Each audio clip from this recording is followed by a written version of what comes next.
Eu gostaria de começar esse vídeo dizendo que Deus deseja curar a sua alma assim como Ele me curou. Seja muito bem-vindo a esse vídeo. Eu sou a Tainá Lima e hoje eu queria trazer um recadinho de Jesus para você. No final desse vídeo, gente, eu quero contar para vocês como foi que Deus me deu essa palavra e eu acho que vocês vão ficar chocados, porque Deus ele sempre fala da forma como a gente vai entender. E eu achei assim um tanto inusitada a forma como Deus me deu essa palavra. Eu tô aqui com a Bíblia aberta e eu vou ler o que Deus quer te falar hoje. Ele diz: "Porque eu bem sei os pensamentos que tenho a vosso respeito, diz o Senhor. Pensamentos de paz e não de mal, para vos dar um futuro de paz e esperança." E apesar do que você sente, Deus, ele não vai te amar mais do que ele te ama hoje, porque o amor de Deus é constante e ele não está condicionado aos nossos erros ou às nossas falhas. Ele nunca vai amar mais a gente do que ele já ama hoje. Às vezes você pode pensar, ter aquele pensamento errado, e eu falo porque eu já tive esse pensamento. Às vezes você pode pensar que Deus só vai te amar quando você fizer tudo certo. Mas isso não é verdade. Ele ama a gente apesar das nossas falhas. E ele te ama o tempo todo. Hoje ele te ama. Quando você acertar, ele te ama. Quando você errar, ele te ama. Você pode estar pensando que você não tem força para dar um passo para Deus, mas vai sem força mesmo. Só chega para ele e fala como você se sente e pede ajuda para ele. Deus quer te ouvir. Eu vou te dar um exemplo hoje da forma como Deus deseja te curar, usando a história que ele colocou no meu coração, que é a história de Davi. Se você já conhece a história de Davi, que legal, você vai ter um pouquinho de uma perspectiva diferente sobre a história dele, de acordo com a forma como Deus cura. Se você nunca ouviu falar da história de Davi, eu te indico a ler. Em 2 Samuel conta um pouco da história do rei Davi. É bem legal como Deus usa Davi assim para grandes propósitos. Mas vamos lá. Davi era um pastor de ovelhas que Deus tinha grandes planos. Ele não seria pastor de ovelhas para sempre. Ele tinha sido escolhido pelo próprio Deus para ser o rei de Israel. Quando Davi deixa de ser pastor de ovelhas e toma posse do título de rei, os deveres dele mudam. Olha que diferença de responsabilidade. Antes Davi conduzia ovelhas e agora ele tem o dever de conduzir pessoas, cuidar de pessoas e proteger essas pessoas. Isso inclui estar em batalhas. É muito importante eu ressaltar nesse vídeo que os deveres de Davi mudam quando Deus muda ele de posição, quando Deus muda ele de lugar. O fato de Davi estar à frente das batalhas defendendo Israel era um lugar que ele tinha em Deus. Porque enquanto ele estivesse nessas batalhas, enquanto ele estivesse nessas guerras, Deus estaria com ele lá. Deus travaria as batalhas com ele. Inclusive na Bíblia está escrito que Deus é aquele quem luta as nossas batalhas. É Ele quem luta as nossas guerras. E Davi, ele tinha um lugar em Deus em cada um desses deveres que ele tinha. Enquanto ele estivesse suprindo o reino, ele estava no lugar dele em Deus. Enquanto ele estivesse na batalha defendendo Israel, ele estava no lugar dele em Deus. Mais um dia, quando uma batalha está acontecendo, Davi decide que ele vai ficar em casa. E nesse dia ocorre a queda de Davi. Eu vou falar para vocês mais ou menos o que diz a história. Eu vou colocar minha Bíblia aqui aberta na história e eu vou ler para vocês. O que diz a história. Bom, a passagem está em 2 Samuel, capítulo 11, do versículo 1 ao 4, e diz o seguinte: Na primavera seguinte, época do ano em que os reis costumavam sair para a guerra, Davi mandou que Joabe e os seus oficiais e o exército israelita fossem atacar os inimigos. E eles venceram. Mas Davi ficou em Jerusalém. Aqui a gente já vê que, além de ser um lugar em Deus, era uma prática que todos os reis tinham. Todos os reis tinham que estar à frente da batalha para dar força pro soldado. Aí, continuando, depois que Davi não tinha ido para a batalha, uma tarde Davi se levantou, depois de ter tirado um cochilo, e foi passear no terraço do palácio. Dali, onde estava, ele viu uma mulher muito bonita tomando banho. Ele mandou que os servos dele descobrissem quem era aquela mulher. E os seus servos lhe disseram que era Batseba, filha de Eliã e esposa de Urias, o heteu. Então Davi mandou que alguns mensageiros fossem buscá-la. Eles a trouxeram e Davi teve intimidade com ela. Bom, pelo que a gente leu nessa passagem, nesses 4 versos, a gente já pode ver que a queda de Davi, ocorre porque ele está no lugar errado, na hora errada. Eu sei que isso parece um pouco clichê, né, gente? Mas é exatamente isso que acontece com Davi. Ele está no lugar errado, na hora errada. Se ele estivesse na batalha, ele jamais teria caído, ele jamais teria tido essa queda, porque ele estaria no lugar dele em Deus. Muitas vezes a gente peca, muitas vezes a gente erra, porque a gente sai do lugar que Deus colocou a gente. Um lugar onde a gente tem intimidade com ele, um lugar onde a gente confia nele cegamente, porque pensa um pouco comigo, quando você vai para uma batalha, você tem que crer que Deus está com você, porque se você não tiver essa crença, se você não crê que Deus está com você, fica meio difícil de ganhar, né? Assim, tenho pra mim que Davi, ele não tinha medo das batalhas porque ele sabia que Deus estava com ele. E esse era um lugar que ele tinha em Deus. Então, toda vez que Deus te coloca num lugar de intimidade, num lugar de proximidade, num lugar de confiança, de dependência, e você sai desse lugar, muito provavelmente é esse dia que o diabo vai colocar uma pedra de tropeço no seu caminho. Eu não tô dizendo que Batseba foi a pedra de tropeço de Davi. A pedra de tropeço de Davi foi a decisão dele de não estar no lugar que ele deveria estar naquele dia. Gente, Davi era rei e Batseba, ela era apenas uma serva. Se um rei manda chamar uma mulher, não importa se ela é casada, se ela não é casada, se ela desrespeitar essa ordem, ela poderia ser morta. Então você percebeu que Davi peca porque ele não tá no lugar que ele deveria estar? Pois eu queria te dizer que é exatamente assim que o inimigo age. Ele aproveita os momentos em que nós saímos do nosso lugar em Deus para colocar pedras de tropeço no nosso caminho. É claro que somos nós que escolhemos pecar.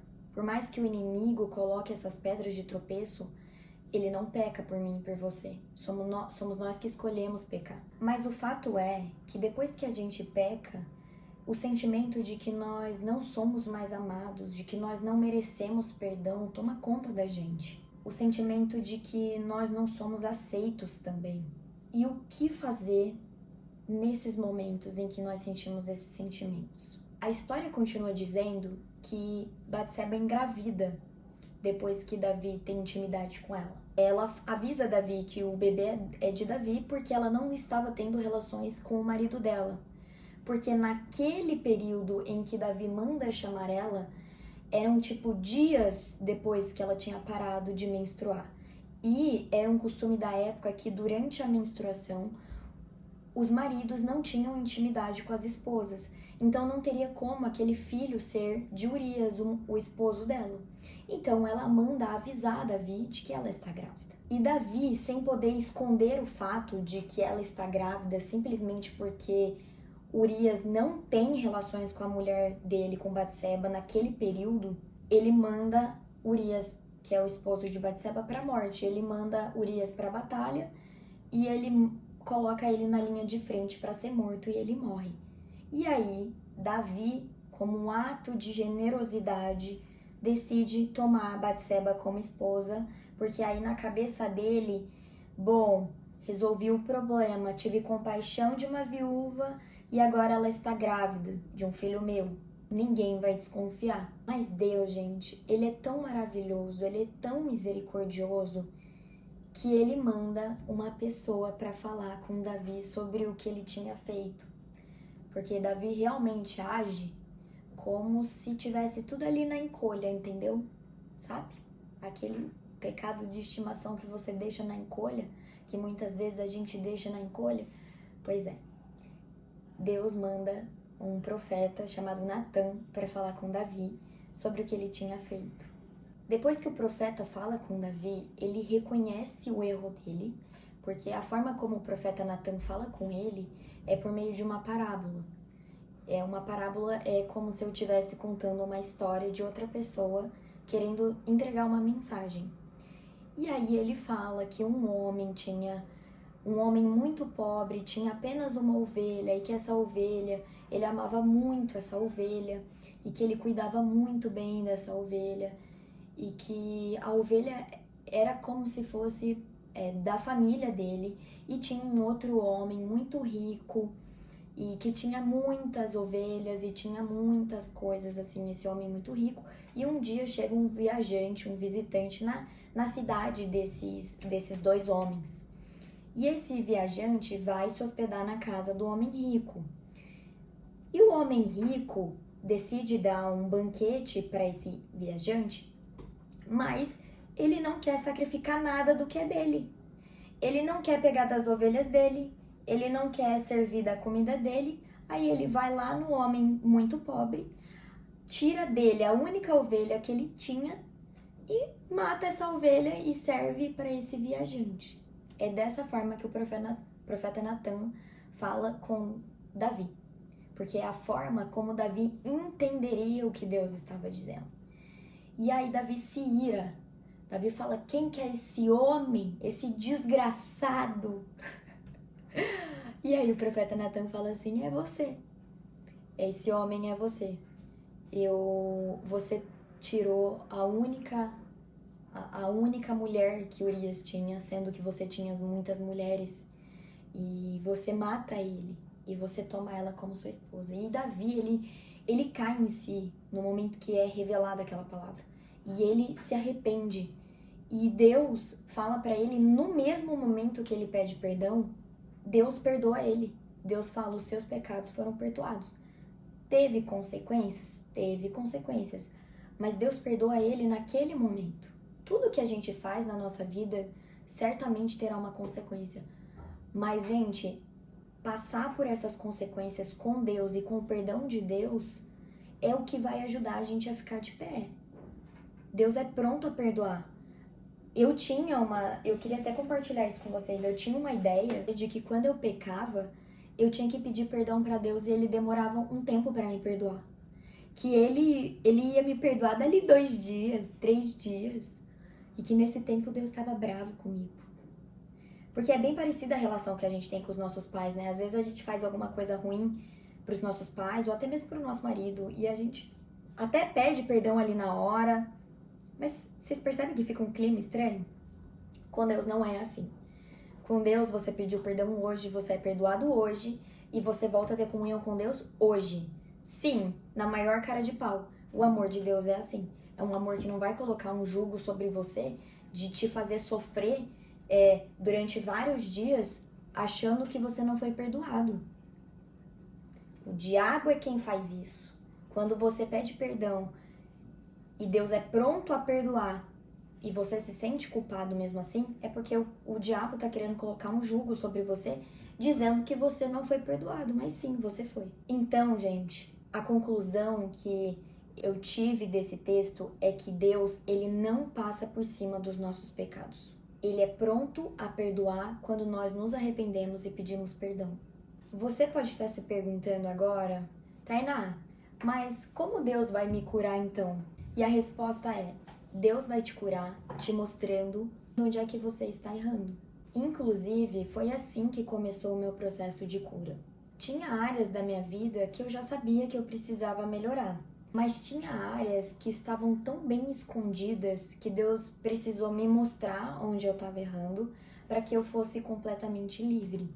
Eu queria dizer que esse processo de cura, ele sempre vai ser dolorido, porque ele mexe muito com o nosso orgulho. Mas a palavra de Deus diz que nós devemos ter um coração ensinável. Se eu não me engano, é em Provérbios que diz isso. E na palavra de Deus também diz que Deus, ele resiste a um coração orgulhoso e que o sábio ama a repreensão do Senhor. Sabe, isso me faz lembrar quantas feridas eu guardei dentro da minha caixinha do orgulho. E eu escondi muito bem essa caixinha e eu dizia: ninguém nunca vai abrir essa caixa. E eu me sentia injustiçada pelas pessoas, eu me sentia até por muitas vezes menos amada. Era um sentimento como se o mundo estivesse contra mim, como se todas as pessoas lutassem contra mim, como se nada fosse ao meu favor. E um dia, quando eu já não aguentava mais carregar aqueles pesos, Deus, ele veio, ele abriu a caixinha do meu orgulho e disse: olha esse rancor, você não precisa disso, porque você é amada. Olha essas dúvidas sobre você mesma, você não precisa disso, porque o meu poder se aperfeiçoa nas suas fraquezas. E essas acusações contra os seus erros do passado, eu já perdoei. Então se perdoe. E foi nesse dia que Jesus começou o meu processo de cura. Se você estava pedindo um sinal de Deus, esse vídeo é Deus falando para você que Ele quer que você se aproxime dele. E aceite entrar no processo de cura dele. E Ele vai restaurar tudo em você. Não vai ser só as suas feridas.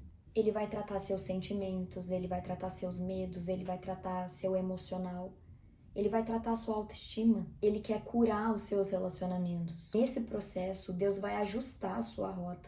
Ele vai te devolver para o mundo uma pessoa curada, para que você possa curar outras pessoas através do seu testemunho. É isso que Deus quer fazer em você. Deus não faz nada sem propósito, gente. Ele não vai te curar só porque ele quer que você seja livre. Ele vai te curar porque ele quer que você seja livre, mas para que você também seja um testemunho vivo, para que você cure outras pessoas. Deus sempre une propósitos. E esse é o grande mistério de Deus. Ele tem o poder de unir circunstâncias ruins com propósitos bons e transformar tudo. E agora eu vou te contar como foi que Deus me deu essa palavra que eu tô entregando para você hoje, e talvez tudo que eu disse nesse vídeo até agora faça mais sentido. Eu sou estudante de odontologia e há um tempo atrás eu estava no meu período de férias. E nesse período de férias eu decidi passar o fio dental porque eu estava dando uma checada nos meus dentes e eu percebi que precisava passar. Passando o fio dental, eu percebi que tinha algumas regiões que estavam tendo sangramento e que começou a inchar um pouquinho e ficar um pouco dolorida. E como eu tô já bem avançada no meu curso, eu já me formo no ano que vem, graças a Deus, eu tô terminando, eu já sabia o que esses sinais e sintomas significavam e como tratar esses sinais e sintomas do sangramento, da vermelhidão, da dor e do inchaço. O engraçado foi que logo depois que eu terminei de passar o fio dental, Deus falou comigo que eu tinha que pedir perdão para uma pessoa muito especial para mim, por um ocorrido de muito tempo atrás. E, gente, eu não queria pedir perdão. Eu sabia que aquilo era Deus falando comigo, mas eu não queria pedir perdão, porque aquele pedido de perdão ia ferir o meu orgulho. Mas eu preferi não ignorar e obedecer à voz de Deus comigo, que estava falando comigo naquele momento. Antes de pedir perdão, precisou todo de um processo. Eu falo segundos antes, porque só de pensar em pedir perdão, gente, eu já comecei a chorar. E aí eu comecei a chorar e pensar que eu não queria pedir perdão. E eu escrevi o pedido de perdão chorando mesmo. Logo depois que eu pedi perdão, a sensação que eu senti de alívio, de peso saindo das minhas costas foi instantâneo. Foi assim, impressionante. Eu nem lembrava. É aquele tipo de pedido de perdão que você esquece, entendeu? Você nem lembra. Você pensa assim, deixei pra lá, perdoei então.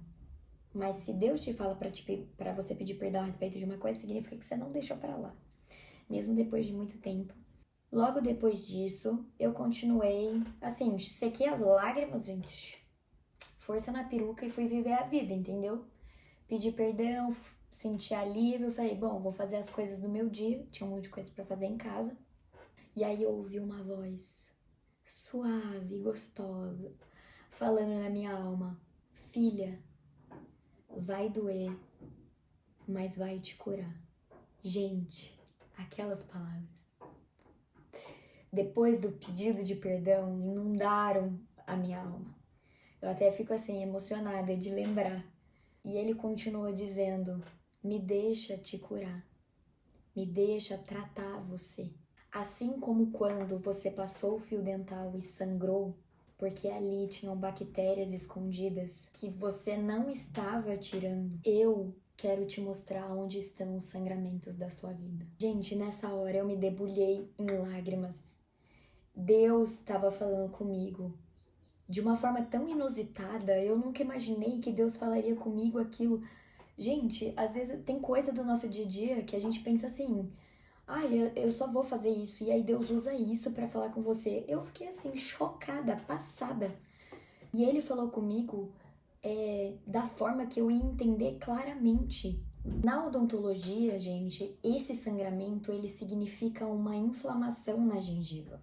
E o mais impressionante de tudo isso é que na odontologia, quando a gente tem que diagnosticar essa inflamação da gengiva, a gente normalmente passa o fio dental, porque nem sempre é possível perceber clinicamente. Porque tem bactérias que elas estão tão bem escondidas e atuando ali de uma forma tão minuciosa e tão assim contida que a gente olhando clinicamente para o paciente não consegue ver um aspecto de anormalidade. Mas quando a gente passa o fio dental, a gente consegue diagnosticar o acúmulo de bactérias. Então, enfim, conforme Deus foi me falando, ele me disse, eu lembro que na hora eu tava lavando louça e ele falou: escreve o que eu tô te dizendo. E eu fiquei assim, como assim, Deus? Escreve, escreve pra quê?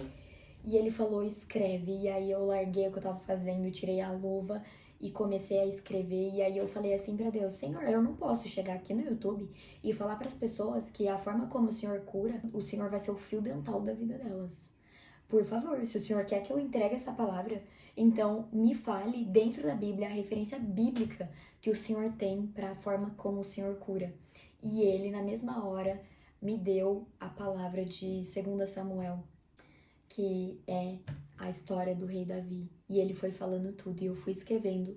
E foi assim que nasceu esse vídeo para você. Eu quero que você saiba que Deus deseja te curar. Ele deseja trazer à tona as áreas da sua vida que estão escondidas, mas acredite, esse processo vai ser dolorido? Vai, gente. Eu chorei antes de pedir perdão e eu não queria. Mas... E Deus sabe o quanto aquilo doeu em mim. Foi realmente muito difícil para mim. Mas aquilo me libertou. Mais do que isso, aquilo me permitiu viver uma experiência com Deus que eu jamais imaginaria que eu viveria. Uma experiência como essa. Eu tô gravando um vídeo pra você porque eu passei um fio dental e Deus usou um fio dental pra falar comigo. Você tá entendendo como a forma como Deus fala é simples?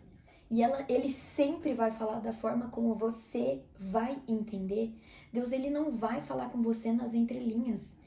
Ele sempre vai deixar claro pra você o que ele quer.